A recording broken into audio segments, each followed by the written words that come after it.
Welcome to the RomaPress podcast with John Solano and Andy Mattioli. Hello, everybody. Welcome back to another episode of the RomaPress podcast. We hope you are doing well. Very quickly, a thank you to all of our patrons over at the Patreon. If you want to get access to all of the episodes early, extra content as well, you can go to patreon.com/RomaPress. Help support the work we are doing here. It is greatly appreciated. And you can also join the patron group chat where the chaos has ramped up, Andy, to just a whole new level in these days. With regards to the market, it seems every single time somebody is linked or Roma are on the verge of doing an outgoing or incoming operation, there is never balanced feelings on it. It is either a disaster class or you love this guy. It's quite the emotional ride, and helps me feel a bit reassured that, again, for all of my mental health shortcomings, it's nice to know clearly I'm not alone, because, man, the level of unstableness when it comes to the market and matches too, let's be fair, it certainly provides an extreme level of entertainment. So again, patreon.com/RomaPress. All right. And the market stuff beginning to ramp up. Where do we want to start? Do we want to start with, okay, well, when you sell, because we did complain, 1 week ago, 2 weeks ago, of the transfer market of Saudi Arabia, what is going on there, what it means to the wider scope of European football. But I have to say, um, sometimes, as much as we complain of things, when it works in your favor, as it did in regards to the deal for Ibanez, where I think, again, an important figure coming in for Roma.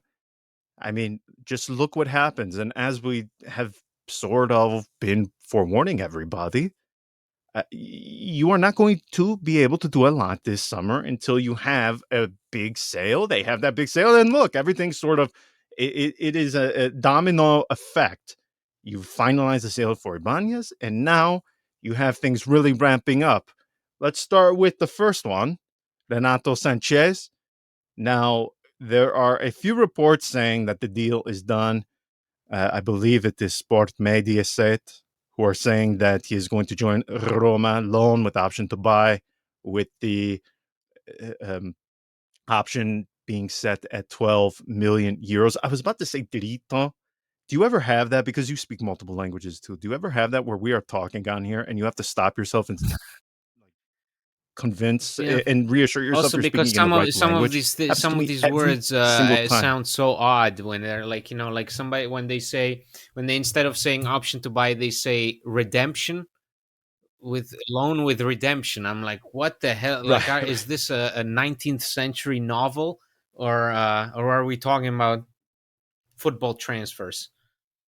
Well, when I am on my deathbed, I assure everybody that the one thing I will leak are all of the conversations I have had with fellow Italian journalists about them asking to me how to properly say a word in English. Some of them are gold.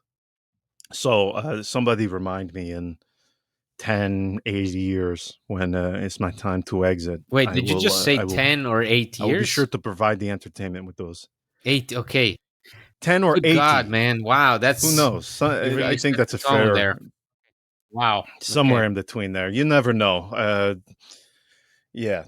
Anyway, so Sanchez, I'm waiting on Roma to confirm this because, as I said a few weeks ago, they have been oddly transparent to anybody this summer for most of the deals. They are very forthcoming most of the time over the past few months, which has been a welcome change, very, very welcome change. So I have been very confident when I ask them something and they respond that they are not simply trying to take me for a ride as I have felt under previous regimes, we can say. They are saying the deal is not done yet. As of a few days ago, they are trying for him. Wait to see. Again, waiting on them to respond right now in this moment as we record this in the afternoon on Thursday. So we will see what they have to say about the deal. But I think things are heading in that direction. PSG, they have been insistent that they want it to be an obligation to buy. Not going to happen with Roma. They they can hope all they want. They want the option to be an obligation. That is not going to happen in this case, in my opinion. Perhaps it could be an option that turns into an obligation after certain conditions. I wouldn't be surprised to see that, but I just don't think it's going to be loan obligation to buy. You have to also consider the wages too. He does earn a lot. But strictly from the technical, tactical aspects of this, I really don't see any issue. I'm not going to put this on the same level as a Wijnaldum sort of operation. I view it different simply, Andy, from the standpoint of before Wijnaldum came, I mean, that guy was in about the lowest of the low that you could expect for somebody of his level, yeah? Because remember, we think he's going to Barcelona. Huge, huge, huge contract. And then PSG, they come in late for him. He decides to go uh, to Paris. He, for some reason, they give him this huge contract, but he just cannot get into the team at all, and he plays little to no role. Then he comes to Roma on loan. We know what happened in. He makes his first appearance and then in training. A few days later, we know what happens, and the rest is history, so to speak.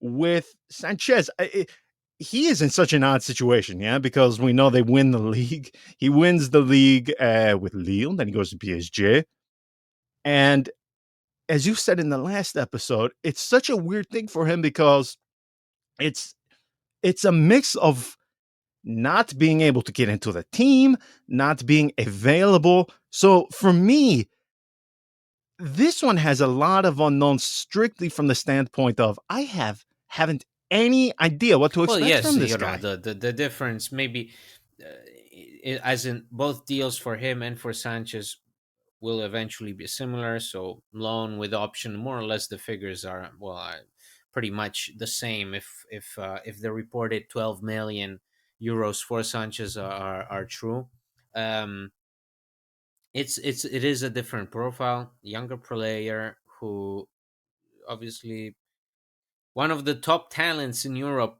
when he emerged in 2016, made this big, big impression on everybody in the Euro at that time. And let me interrupt you very quickly. Do you Is know he how old he 25? is? His age? This floored me when it's one of those things where you think to yourself, Is he how? 25? How is he still that young? Oh, I'm so- Yes, yeah, but you just said it. 2016. Yeah, yeah, 2000 yeah, and yeah, what? 16?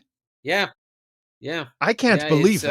I can't believe it. 7 years. 7 years. Yeah, Still he was 25. Wow. unbelievable. He was unbelievable in that tournament. And for it's like there's that guy, it was his name is Koman, who's won the league everywhere he's been, at Juve, at PSG, Another at one, yeah.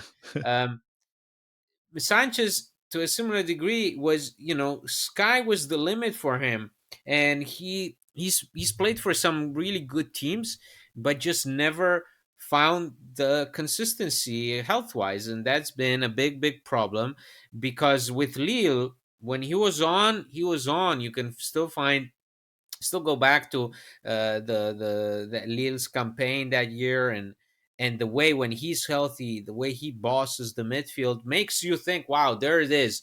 This is a generational talent, and then obviously goes missing because of injuries, and maybe plays 18, 19 games a season, and that's obviously not enough, not good enough when you are Roma and want stability. Thank God if a player like him comes to Roma, again, it's not in the capacity of a player that will have to play twice a week and be available at all times.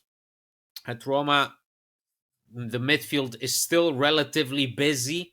Like one of the one of the few departments that is still relatively busy. Not perhaps not busy enough, given the fact that Nemanja Matic, the rumors of him potentially leaving, they're still looming over Roma. So we have to watch that situation because hey, Nemanja walks, you need another midfielder in addition to Sanchez, and that's a whole world of trouble. But you have Matic, you have Cristante, you have Bove, so you have Aouar now. There is choice. There's choice, and a guy like Sanchez could come in here and perhaps not feel the same amount of pressure that he felt at PSG or Bayern Munich, where wherever you look, there's incredibly talented players, quality players that you need to overcome in the team ranks in order to even get a slice of some playing time. At Roma, it would be different. Obviously, this is again, it's not a player that it's an odd situation because you want to get excited. This is a talent that everybody knows about and has been linked with Italy, has been linked with Milan in the past. Was just he could have been the biggest name, one of the biggest names in football, but unfortunately it didn't go that way. So potentially you have a great player on your hands. On the other hand, it can also be that you have just one more case of those players that come and go at the club, right? And like kind of like Wijnaldum, where you wanted him to make the difference, but in the end, his legacy is what? It's a late goal against Sassuolo. What is it? It's an underwhelming performance in the Europa League final. What is it? Unfortunately, we can't say, and it's a shame because Right. Wijnaldum was greeted as another marquee signing in addition to Dybala. Obviously, that injury, affected his whole stay here. With Sanchez, I hope that if he comes, it's going to be, you know, on terms that are different to anybody else. That this is a player that you can rely occasionally upon, that he can give you quality minutes. Perhaps with Mourinho, it would be, perhaps through the same language, it would be easier for him also to assimilate and get into the flow and the swing of things with the team. Um, and perhaps that's what he would need. I think that Sanchez has been looking for that place that makes him go tick. I mean, this guy went from the biggest stages to even playing for Swansea, for crying out loud. Like that, he's been here so long playing this game that you don't you even forget. Oh, right, he played for Swansea in the Premier League as they battled relegation, and failed to do so. And so yeah, you're just, it's let's face it, it's not a signing that makes you go, oh wow, I feel confident we're gonna do well. No, it's a signing where you have to once again go, let's see what happens, let's see how it works out. Like most signings with Roma, under these restrictions where you can only again offer those loans with option to buy, that formula means you're not going to be eligible for certain players, right? You're not going to be eligible for the top players. You're going to be eligible for the players that have two more years on their contract with the club and do not fit. Are excluded because they just don't fit the project and nobody wants to buy them. So you're eligible for those players, and you're eligible for players that are talented but maybe have struggled with injuries and need some playing time, right? And so in order to get back to the swing of things, and Renato Sanches is that. He's a great name if it's the summer of 2016. It's a phenomenal name. But right now he's a good player with huge potential that has a lot to show, that needs to do a lot in order to sort of reaffirm his place in the footballing landscape. And if it happens, I hope Roma is that ideal place for him, a place where there's less pressure, perhaps a place where the objectives are different, where the coach and the coaching staff, language wise, are there with you. And so hopefully that, if it goes through, that can be a positive boost for him, and then therefore for the team. Well, if you want to feel better about it, Oh do not no, go to awful, his injury awful. Yeah, history and the number of matches missed, because I made the mistake of doing so as you were I speaking doubt he right played now, more than and 20 that games did not. since 2017. I really doubt it. Well, let's go through it 20 very games quickly per because season. we have I all 20 the games per we season. do a I ton really of think it's. research I'm here. not even like, I'm just improvising here, but I'm pretty sure that um that hasn't happened in a long time for him. Over 20 games. Well, last season with PSG, he had 5 different stretches of time missed where he was out for at least 3 league matches. So 3 times 5, I'm reliably told, is 15.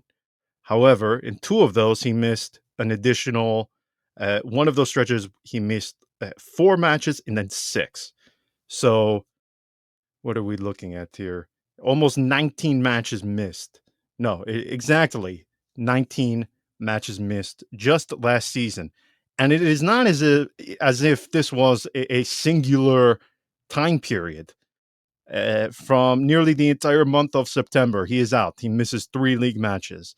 He is out from early to mid October, another 3 matches.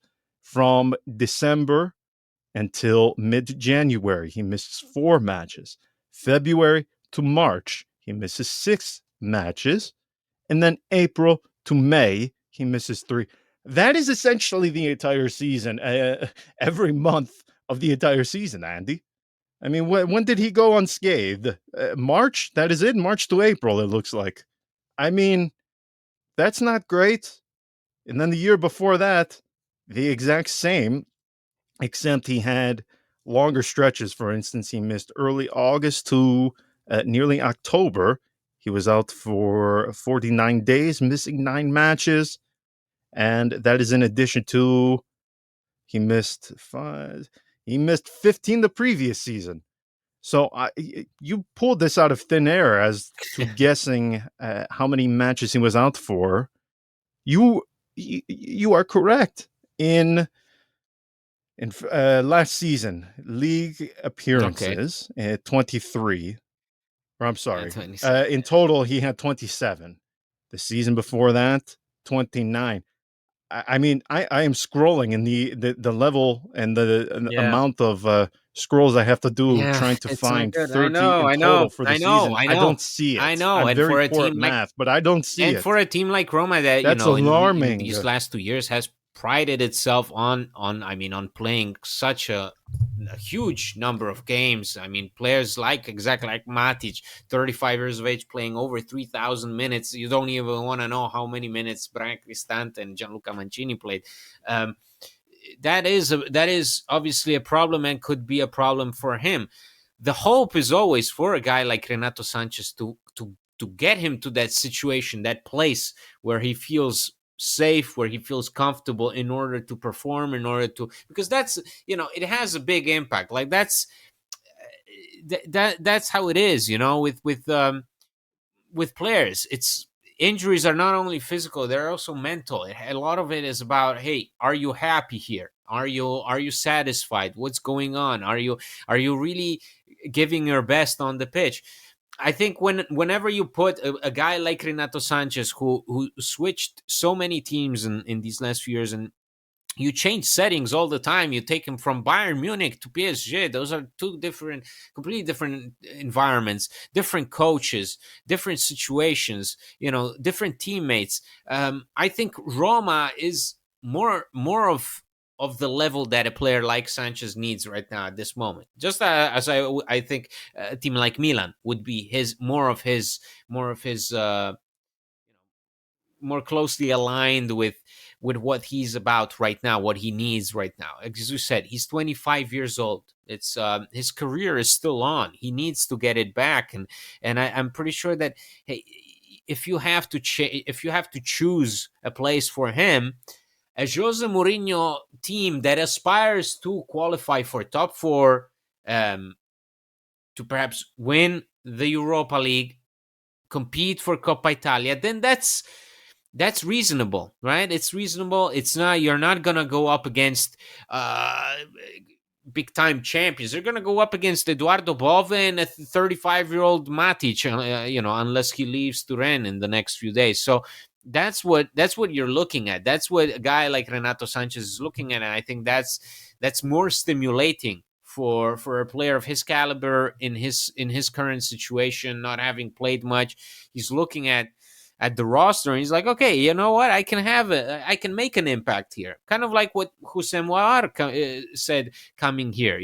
This guy sat on the bench for Lyon for the last season or two, and when he was weighing his options, he looked at Roma and he's like, okay, Pellegrini's there, sure, Dybala's there, but I can still do things. I can still offer my qualities, and I can have an impact on this team. And that's why I think that Roma at this point is a perfect place, unfortunately, because they're not in a place where they can welcome great players. They can welcome potentially great players or good players that want to aspire to bigger things and have failed to do so at other more demanding clubs, and now are in a spot where there is less pressure on certain objectives, and there is more, exactly this team aspect that everybody at Roma highlights, and even Mourinho in his lengthy interview with Corriere Sport highlights that basically, we have limited means. What we have is friendship, passion, we have each other. That's the point. And maybe, please, thank God, footballing gods, please, Renato Sanches, maybe that's the place for him to be. Yeah, definitely. Another situation Roma find themselves in. Now you mentioned Matic. Roma have been insistent to us, to every single outlet, no matter how big or small. They have said the same thing. Not for sale, not interested in losing him. They have zero intention of letting him go. And they have maintained that throughout this entire saga with him. They have been adamant, they have been consistent. So it is very difficult for me to see them go because, as I mentioned, they have been very forthcoming about the situations of various players in relation to the market. Now, one situation we need to keep our eye on, that they have been admittedly a bit vague on details, is for this Brazilian youngster, Marcos Leonardo, who what an incredibly weird situation, because you have Roma linked to him, and then as a fallback plan, so to speak, Duvan Zapata. Andy, that is the kind of deal that would have gotten me very excited. No, maybe 2 years ago. 2 years ago. 3 2 years ago. When was he doing that to Manolas? That was 3.5 years ago. Something I have on loop. Duvan Zapata was one of the league's best attackers up until 2 years ago. Like 2 years ago, if you got your hands on Duvan Zapata, well, you are gonna get a goal scoring. Do we want machine. to guess why that is? Can we just? Well, are we though? Are we though? Because there is a certain pharmacist who only works and supplies the goods to Bergamo. I am fairly certain he does not. He's not doing door-to-door delivery. These items to Roma. He does. No, he does not. He does not taxi his goods down to the Italian capital. So once you leave Bergamo, you lose access to this treasure trove of substances. We'll just leave it at that. Can I just say what I have been thinking this entire time when it comes to him? That the pollution has worn off. Because look at Luis Muriel, a guy who has been linked to Roma.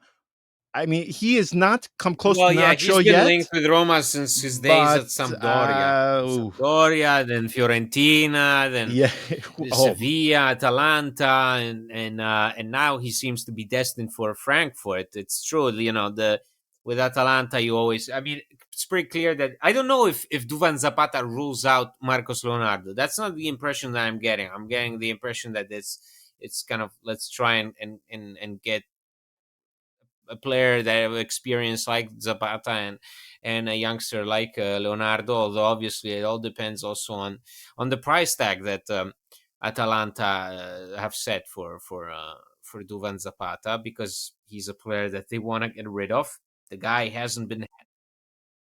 The guy hasn't. But that doesn't Problem is, excite you, though, does it? no, Let's say no, if you but had to it's, pick between again, one of I the don't two. want to I pick mean, between the two, because I still think that it's not one or the other. I think it's still, the plan is bring two, one inexperienced and one who's familiar with the league, and that would be Zapata. Um, I again, for the last 2 years, Zapata has struggled immensely with injuries. This is a player that up until 2 years ago was a beast. I mean, if you want to see somebody get physically dominated, again, exactly, go back to all the Roma Atalanta matches with Costas Manolas man to man on him.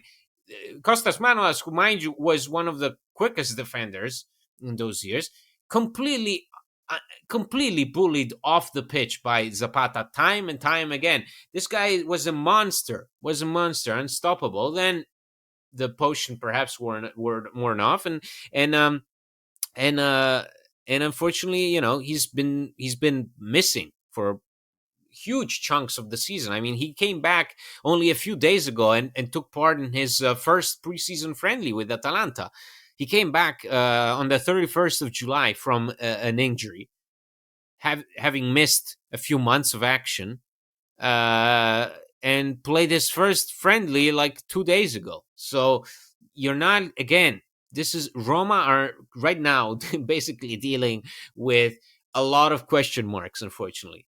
With Zapata, it's the injuries, health wise, condition, whatever. With Leonardo, it's that whole clusterfuck that is happening at Santos. You have Paulo Roberto Falcao, former Roma player, one of the greatest players in the history of the club, who worked as a coordinator at Santos. He says one day, says, no, we're gonna reject the offer that Roma have sent us, and then the next day he's resigning because of sexual harassment charges. You have their club being in a financial hole. Their manager getting sacked after like a month, I think, a month and a half. The team fighting for relegation, and then their best players all linked with an exit from the club. And so, if you're Roma and you're already dealing with Brazilian clubs, which are always complicated. I mean, you think about how long it took to even sign somebody like Matias Vinha. It wasn't easy. And then you add to that whole situation with Marcos Leonardo wanting out of Santos, Santos being like, well, we have to think about it. Theoretically, they've accepted the offer, but on the other hand, they're still reluctant to let him go because, hey, they're facing relegation. They just brought in a new coach. The coach wants to keep Marcos Leonardo. The kid, who's 20-year-old, is having an emotional breakdown. I mean, it's the most Roma thing ever, and you're just 10 days away from the start of the season, so fasten your seatbelts, because that's the kind of thing that we're talking about. I think this is probably the most difficult transfer window we've had since Mourinho joined. And that, I think, is also exactly ties into our previous discussion regarding Saudi clubs, because a lot of players that could have made the difference elsewhere, free agents that you could have looked at and could have considered you, did not this time around. They had other plans. And so you're looking already at a much slimmer, batch of players that you could potentially target under the current settlement agreement of UEFA. And then you have these situations where you want to target a Brazilian 20-year-old, and you make an offer that theoretically fulfills the demands of the club that owns this player, but they have so many problems. that they're not even able to email you back within a day. They keep delaying because they have to talk things over with the board. It's so funny when I see Filippo Biafora from Il Tempo giving live updates on this on Twitter to people, and it's like a movie, Oh no, they're the he has decided to not train anymore with the team, and the new manager is saying he wants to rely on him, but the board of the club is still going over and discussing the Roma's offer, and all these things. It's really funny if it weren't so fucking late in the window, unfortunately.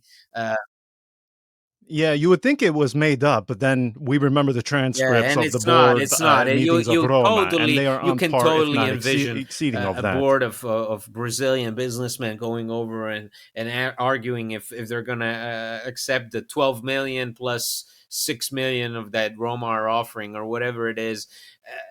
It's ridiculous, but that's the reality of the situation. It's something we have to accept. It's part of the game. It's not the end of the world. It's not great because, again, 10 days you're playing Salernitana. You are lacking a midfielder. Nemanja Matic seems to be on the transfer list, on his own transfer list, because the club don't want to let him go, have no intention of letting him go, and I understand why. Because hey, you just signed the contract extension. The manager is basically your father. What the hell are you doing? What the hell are you even doing considering a long-term offer from France? Come on, man. You can go and help us win a Europa League this year. No, the guy wants to go to France. So go figure. And you're missing an attacker.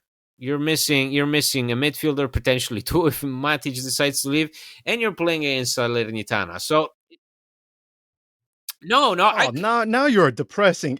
why? Dropping Why? the I'm not. depression No, no, bomb no, to no, end no, no. this. Because when I'm We talking only need 5 players, and the next match is in when I'm 48 talking hours. I about it, mean, my word. do you hear my tone? Is it depressing? No, it's not depressing. It's this is life. It's life in football. It's business. It's fun and games. It's not meant to be taken seriously. I mean, exactly. Think about a freaking board of Brazilian directors who are going over a piece of paper with the Thiago Pinto's signature saying, hey, we're giving you 12 plus 6. What do you say?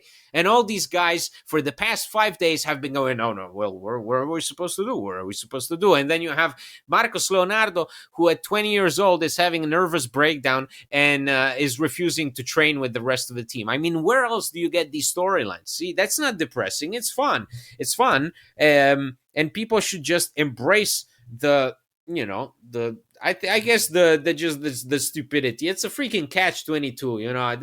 It's not. This is reality is fiction, and with Roma especially. So in 10 days we go up against Salernitana. We don't know who's gonna be there. We hope that Dybala is gonna be okay after exiting the last friendly with. And mind you, Roma have another friendly in Tirana in a couple of days. It's not over. It's not over. Right, So right, yes. that's the only thing I can please keep Dybala safe. Let's hope that this season is going to be an amazing season for Aouar, that he's going to be a difference maker. Let's hope that Lorenzo Pellegrini goes back to scoring ways. Let's hope that Belotti becomes once again the Belotti that led Torino, that awful Torino, for so many years.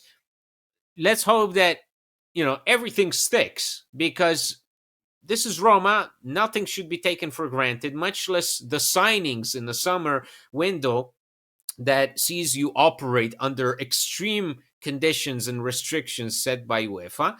And that's really what you can do. So, you enjoy the ride, you laugh at the situations that come up, and hopefully the team comes back stronger, because that's what you can only hope for. Like this Roma team can only get so much better. They're operating with a clear ceiling, and and again, I know that people don't like this, but you have to trust the team spirit. You have to trust their friendship. You have to trust their passion. You have to trust Jose Mourinho and his staff, and what Jose Mourinho referred to in his interview, and what he loves to mention always, the empathy, and that you have to trust it, and you have to hope that it works miracles, because it's gonna be a long season. But I'm looking forward to it, no matter what happens within these next 10 days or so until we play Salernitana. Well, I couldn't agree more. Again, I do think we will have to put some sort of disclosure before people enter minute 30 of this podcast. But that's okay. I know that anytime you have the transfer market going on, it's always going to be, like most things in relation to football, such a strong and dramatic opinion one way or the other. Listen, this is still a Roma side, Andy, that has, if you look at the foundations built by Jose Mourinho since he arrived, I mean, nearly everything is still in place. Regardless of what you think in the first two seasons, whether you think it was positive, negative, whether it was all of expectations or not, I mean, something is built here. They haven't lost much just in terms of importance to the preferred starting 11 of Jose Mourinho. And there's still work to be done in the market. They are going to add guys. So I'm trying to look at this with the glass being not even half full, but completely full. And as I said numerous times in previous episodes, I just think the most important thing, because, the market overhauling a team, yes, it's fun in Fanta. Yeah, when you get to play that player and bring that guy in, that guy out, and you can essentially reestablish, remake, do over, completely overhaul the team by outgoing, incoming operations. I just think that something has to be said, that Roma have the majority of the guys that Jose Mourinho has relied upon, what he has built here. I do think the consistency is really going to weigh in their favor. And of course, I say that now, and I am going to be saying it 5 months. Oh my gosh, why didn't they refresh the squad more? But right now, it's how I feel. It's what I believe. We will just have to wait and see what happens. Season 10 days away. So next week, we will start getting into season previews, expectations, predictions that we can all make now and be made fun of months later. We will do that next week. So until then,